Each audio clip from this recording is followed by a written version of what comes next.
என்கிட்ட 2 ரசம் இருக்குது. கலங்கல் தண்ணி மாதிரி இருக்கிற ஒரு நார்மல் சிம்பிள் ரசம். மனம் நிறம் வித்தியாசம் ரொம்ப கம்மியாக இருக்குது. ஆனால் இங்கே ஒரு கல்யாண வீட்டு ரசம், அது எடுத்தாலே அவ்வளோ மனமாக இருக்குது. ஒரு பர்ஃபெக்டான ரசம் பண்ணுறதுக்கு ஒரு 4லிருந்து 5 டிப்ஸ் அதான் இன்றைக்குள்ள வீடியோவில் பண்ண போகிறோம். I'm Sunder. Welcome to Recipecheckr.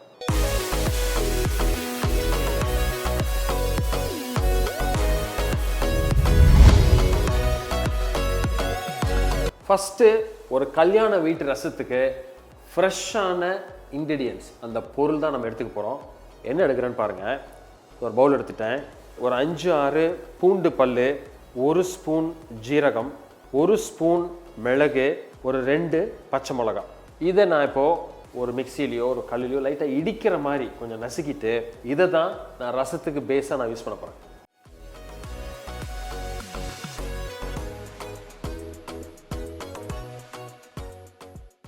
ஒன்று ரெண்டாக இடித்ததை எடுத்து தனியாக வச்சுக்குவோம்.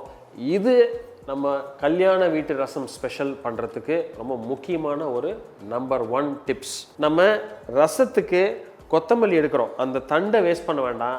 அதில் கொஞ்சம் தண்டை நம்ம நசுக்கின அதே ஒரு உரல்லையே போட்டு 1-2 நசுக்கி அதையும் அதோட சேர்த்து வச்சுக்கோங்க. இதை நம்ம இந்த ப்ராசஸில் யூஸ் பண்ண போகிறோம். ஸோ நம்ம ரசம் வைக்கிறதுக்கு ஒரு பாத்திரம் எடுத்துட்டோம்.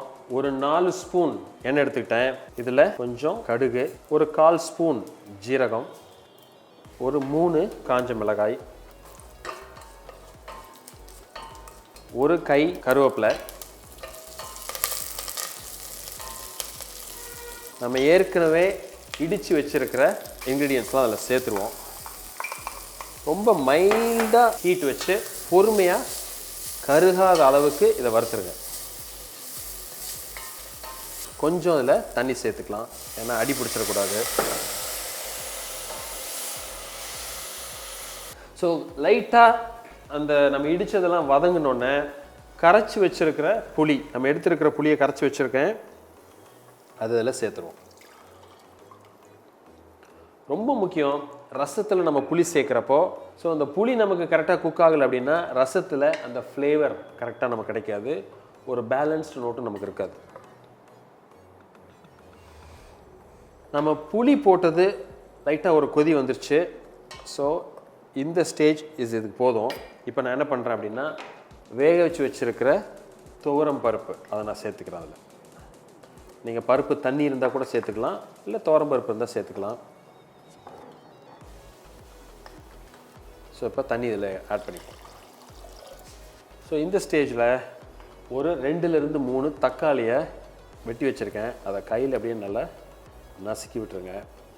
ஸோ தக்காளியில் புளிப்பு எப்படி இருக்குன்னு செக் பண்ணிவிட்டு சேருங்க, ஏன்னா நம்ம ஏற்கனவே புளி சேர்த்திருக்கோம்.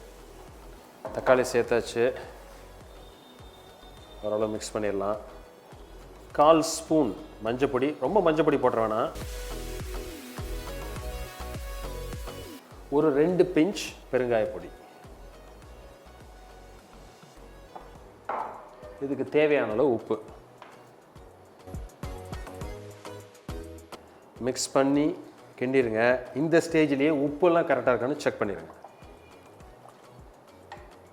ஸோ இப்போது இந்த ரசம் கொதிக்கிற ஸ்டேஜுக்கு ஆல்மோஸ்ட் இந்த நுரையோடு வந்துருச்சு. ஸோ இந்த ஸ்டேஜில் ஆஃப் பண்ணிடுவோம். ரசம் மட்டும் கொதிக்க நீங்கள் விடவே கூடாது. ஸோ இப்போது நம்ம எடுத்து வச்சுருக்கிற கொத்தமல்லி கொஞ்சம் போட்டு நல்லா மிக்ஸ் பண்ணிடுவோம். பர்ஃபெக்டான ஒரு ஃப்ராத்தி, ஒரு நல்ல கமன்னு இருக்கிற கல்யாண வீட்டு ரசம். சிம்பிள் டிப்ஸ் தான், ஒரு 4லேருந்து 5 டிப்ஸ் அதை நீங்கள் ஃபாலோ பண்ணியிருந்தீங்கன்னா ஈஸியாக பண்ணிடலாம். ஸோ அதோட ஒரு கன்சிஸ்டன்சியோ இல்லை அதோட ஒரு நிறமோ ஒரு சுவை மனம் பர்ஃபெக்டாக இருக்கும். வீட்டில் வச்சுருக்கிற பொருளை வச்சு நீங்கள் ஈஸியாக பண்ணிடலாம். ஸோ கண்டிப்பாக நீங்கள் ட்ரை பண்ணிவிட்டு உங்களுக்கு எப்படி வந்திருக்கு அப்படின்றத எங்களுக்கு கமெண்ட் பண்ணுங்கள். இந்த வீடியோவை உங்கள் ஃப்ரெண்ட்ஸுக்கு ஷேர் பண்ணுங்கள், அவங்களும் வித்தியாசமாக தான் ட்ரை பண்ணணும்னு நினச்சா.